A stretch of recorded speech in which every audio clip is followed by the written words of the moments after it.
Graça e paz da parte de Deus, nosso Pai que nos criou, Jesus Cristo, morreu por nós na cruz e nos salvou, o Espírito Santo que nos dá fé e que continua nos edificando nessa fé toda vez que lemos, ouvimos, estudamos a palavra que liberta, a palavra da Bíblia, a palavra da salvação. O tema deste culto é: na verdade, temos liberdade. O texto base é João 8, 31 a 36, que acabamos de ouvir, de maneira toda especial, o versículo 32, que diz: se vós permanecerdes na minha palavra, sois verdadeiramente meus discípulos. Conhecereis a verdade vos libertará. Que assim seja. Amém. Pode ser.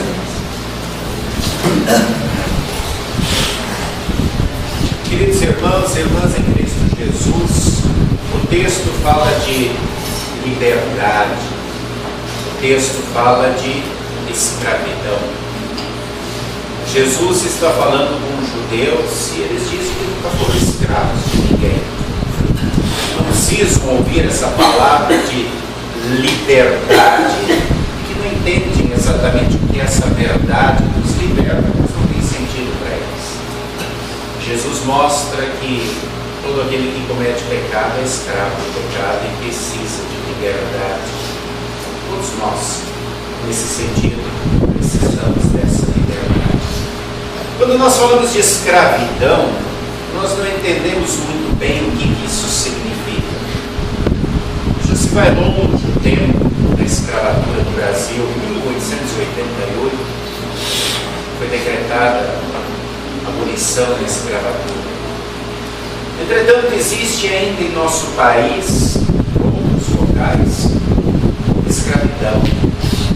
Existe muita gente, principalmente no interior do nosso país, no Nordeste, no Norte, que trabalha apenas para não morrer de fome, apenas para ter o seu bocado de pão para comer. Enquanto os patrões enriquecem, enquanto os patrões fazem com que aquelas pessoas não tenham liberdade e vivam em regime de escravidão. Escravidão é isso, é tolher a liberdade, é fazer com que você fique restrito, fique de uma forma preso a algumas circunstâncias. E evidentemente todos nós temos circunstâncias na vida que nos, de uma maneira ou outra, vão nos educando a vivermos presos a essas situações e não temos tanta liberdade. Por exemplo, quando somos crianças, temos toda a liberdade do mundo. De repente precisamos estudar.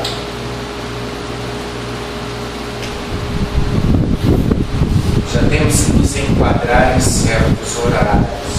Já temos que ter uma certa disciplina. De repente nós vamos trabalhar. Começamos a trabalhar, nós temos que obedecer horários, temos que obedecer regras, não somos livres para fazermos o que quisermos e quando quisermos. Quando nós casamos, também perdemos um pouco daquela liberdade, porque agora nós vamos nos dedicar à esposa, ao marido. Quando vêm os filhos, nós perdemos mais um pouquinho daquela liberdade, porque precisamos agora viver também para a família, para as crianças que Deus nos deu. Quando vem uma doença,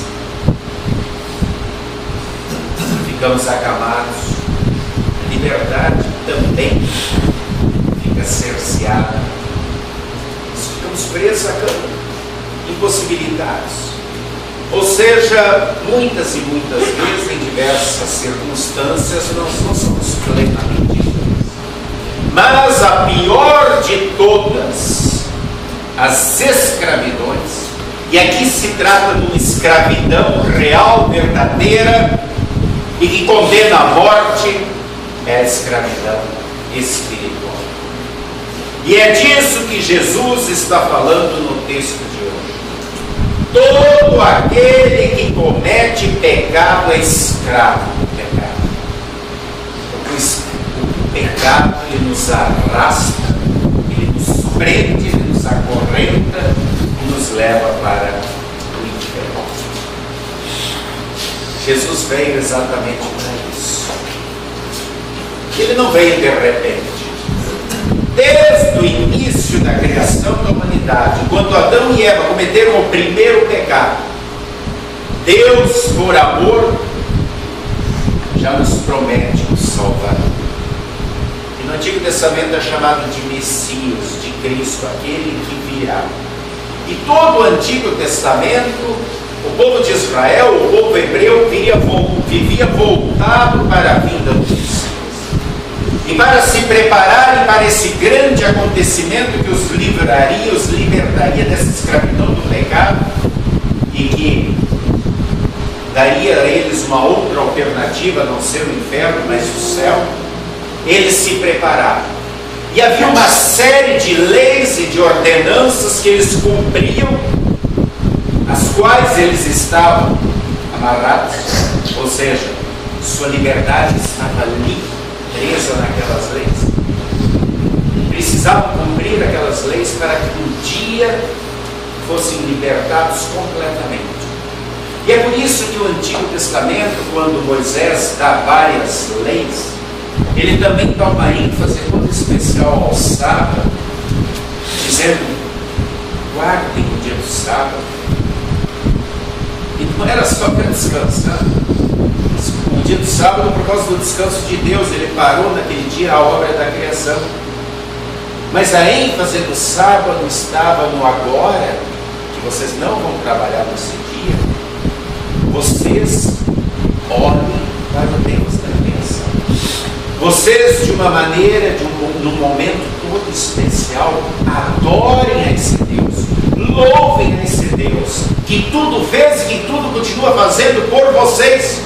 Então o sábado era um dia de descanso das obras, das suas atividades, olhando para aquele Deus e agradecendo, louvando, adorando num culto todo especial aquele Deus que tudo fez e que tudo faz, simbolizando que um dia eles não precisariam mais cumprir aquela série de rituais do Antigo Testamento, aquela série de leis, de sacrifícios, porque Jesus seria o descanso.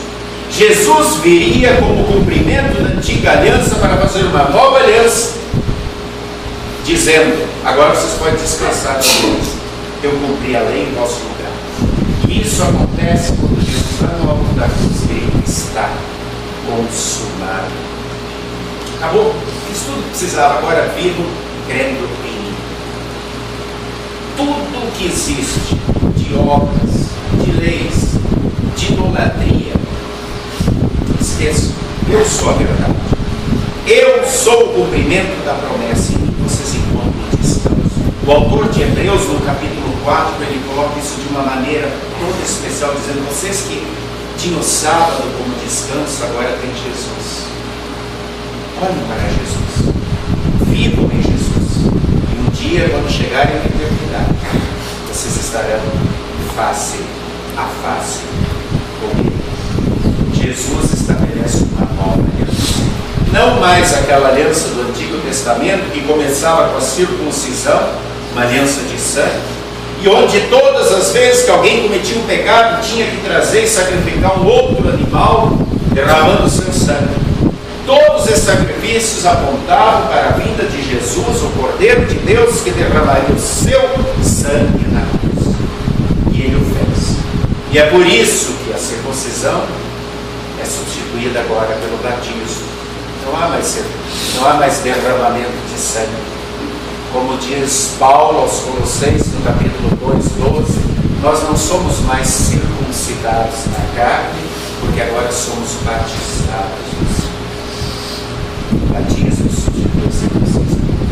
E os sacrifícios de animais não precisamos mais fazer, porque toda vez que chegamos diante do altar do Senhor e na Santa Ceia, junto com o pão e o corpo de Jesus, nós recebemos o vinho e o sangue que nos lava e nos limpa de todos os pecados. É a nova aliança. Agora nós temos descanso. Não precisamos mais cumprir leis, regras. É presente, é graça, é salvação que Deus nos dá em Jesus. Entretanto, Satanás não descansa. Ele continua atacando a igreja. E para isso usa de tudo e usa diversas maneiras para tentar ofuscar esse evangelho da verdade que aponta para Jesus, esse evangelho da salvação. Inclusive tenta influenciar a própria igreja. E é por isso que na época de Martinho Lutero se ensinava que a salvação era conquistada com esforços, com romarias, com veneração a relíquias, a imagens, mas principalmente com a compra de cartas de indulgências, onde se comprava o perdão dos pecados. Martinho Lutero, um monge agostiniano, ele passou vários anos na universidade, onde ele fez curso de artes, curso de filosofia, curso de direito, mas em 1505, aquilo incomodava tanto ele. Como é que eu posso ter paz com Deus? Como é que eu posso ter certeza que eu já estou quites com Deus dos meus pecados? E isso incomodava tanto que ele entrou para uma das ordens mais severas da igreja, que era dos agostinianos, para lá encontrar essa paz. E lá, no estudo da Bíblia Sagrada, ele encontrou os textos de Romanos, capítulo 17, Romanos, capítulo 3, versículos 28, demais versículos, aquilo que já está escrito no Antigo Testamento, no livro de Abacuque: o justo viverá pela fé. Não é por obras, não é por cartas indulgentes, mas olhando para Jesus e dizendo: ali morreu o meu Senhor, o meu Salvador. Ele derramou o sangue dele para pagar a dívida de todos os meus pecados, e agora eu sou tudo, agora eu tenho descanso, porque eu agora olho pela fé no meu Senhor, e vendo o meu Senhor eu vejo o céu aberto, me aguardando na eternidade. E é por isso que Lutero diz: quando eu fiz essa descoberta, é como se os portões do céu estivessem se abertos. Esse é o grande legado da reforma. E é por isso que no dia 31 de outubro de 1517, eles bate, ele escreve, prega 95 teses na porta do castelo de Wittenberg para discutir sobre as indulgências e dizer: o perdão dos pecados é de graça. É o grande tesouro da igreja, onde Jesus, através da igreja, anuncia que todos nós temos salvação completa, perfeita em Cristo Jesus, que é o nosso Senhor, que é o nosso Salvador. E a partir daí está iniciando-se esse movimento que é chamado de uma reforma na igreja, um protesto contra aquilo que é ensinado. Por isso é chamado de reforma luterana e reforma protestante. E o legado da reforma é esse: nós somos salvos somente pela fé em Jesus. Nós somos salvos somente pela graça de Deus. É um presente, nós não merecemos, nós não conquistamos. E essa verdade se encontra na palavra de Deus. E a palavra de Deus, ela é somente a Escritura Sagrada. Esses são os três fundamentos da reforma, os três pilares da reforma, que estão plantados, edificados sobre a rocha, que é somente Cristo. Ele é a verdade. Todos os outros caminhos, todos os outros ensinamentos são ilusão, são mentiras. Por isso ele faz questão de dizer no texto de hoje: conhecereis a verdade. Eu sou a verdade, o caminho, a vida eterna. E essa verdade é que vos libertará. Libertará da escravidão do pecado, porque somente em mim vocês têm o perdão dos pecados. Queridos irmãos, que tesouro! Esse tesouro é meu. Esse tesouro é seu. Esse tesouro é nosso e nós não podemos perder. Infelizmente, como eu falei antes, o diabo, ele muitas vezes se disfarça em anjo da luz, ele faz tudo para enganar a humanidade. Enquanto houver vida aqui, vai fazer tudo para levar as pessoas para o inferno, porque o próprio Jesus diz, ele é homicida. É aquele que quer matar o ser humano, levando para o inferno, e ele é o pai da mentira, e ele seduz, ele engana. E hoje, novamente, nós vemos muitas pessoas tornando-se escravas novamente. Escravas de leis, escravas de obras, escravos de tantos ídolos que existem aí, escravos de falsas doutrinas, onde você tem que fazer isso, não pode fazer aquilo, precisa fazer isso ou aquilo, como se a obra de Cristo não fosse uma obra completa, como se Jesus precisasse de muletas para caminhar. Muitas e muitas pessoas estão se afastando novamente da verdade que liberta. É preciso ler a Escritura Sagrada cada vez mais para ouvir o que Deus tem a nos dizer diariamente. Você lê a Bíblia, você estuda a Bíblia, você procura se alimentar da palavra de Deus, você procura cuidar do seu espírito, da sua alma, assim como você cuida do seu corpo, da sua família, do seu trabalho, dos seus negócios, da sua vida. Mas a alma é muito mais importante do que a eterna. E o alimento se encontra ali. E graças a Deus, nós temos a Bíblia em nossa vida. Nós temos a Bíblia, através da orientação do Espírito Santo, todos os dias, aquilo que é necessário para a nossa salvação. Não percamos e não desprezemos essa grande riqueza, esse grande tesouro, pois é ali que está a verdade que liberta.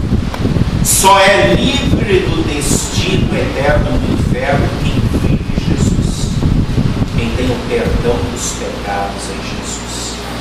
E esse compromisso eu assumo individualmente diante do altar do Senhor, dizendo: Senhor, eu creio que eu quero viver essa fé que Tu me destes através do poder do Espírito Santo, desde o momento do batismo, desde o momento que eu ouvi a primeira pregação. Eu sei que é comigo que estás falando. Eu sei que Tu me amas tanto que não olhas para os meus pecados, sejam eles quais forem, porque todos eles foram pregados na cruz através do meu substituto, Jesus Cristo. Queridos confirmandos, Lucas e Ian, hoje é um momento todo especial para vocês. Vocês estarão, depois desse período de instrução, reafirmando a fé de vocês diante do altar. Tudo aquilo que foi dito quando vocês foram batizados, que vocês ainda não entendiam, que vocês não compreendiam, agora vocês tiveram a oportunidade de estudar, de decorar, de aprender. Os vossos pais, aqueles que são responsáveis por vocês, fizeram a parte deles, que é educa a criança no caminho que deve andar, e depois, quando for velha, ela não se esquecerá disso. Agora, vocês que são adolescentes, que estão passando a ser jovens, têm esse compromisso com Deus. Eu quero estudar, eu quero aprender, eu quero crescer cada vez mais na certeza da minha salvação, no perdão dos pecados que eu tenho em Jesus. E eu quero falar com alegria e gratidão desse Jesus que amou e me salvou a todas as pessoas enquanto eu viver. Isso é ser cristão. Isso é ter a certeza da salvação. Isso é viver a verdade que nos liberta, que me liberta e que liberta a todos também. Que assim seja. Amém. E a paz de Deus, que excede o entendimento humano, guarde corações e mentes em Cristo Jesus, a verdade que nos liberta da escravidão do pecado e nos garante a vida eterna no céu. Amém.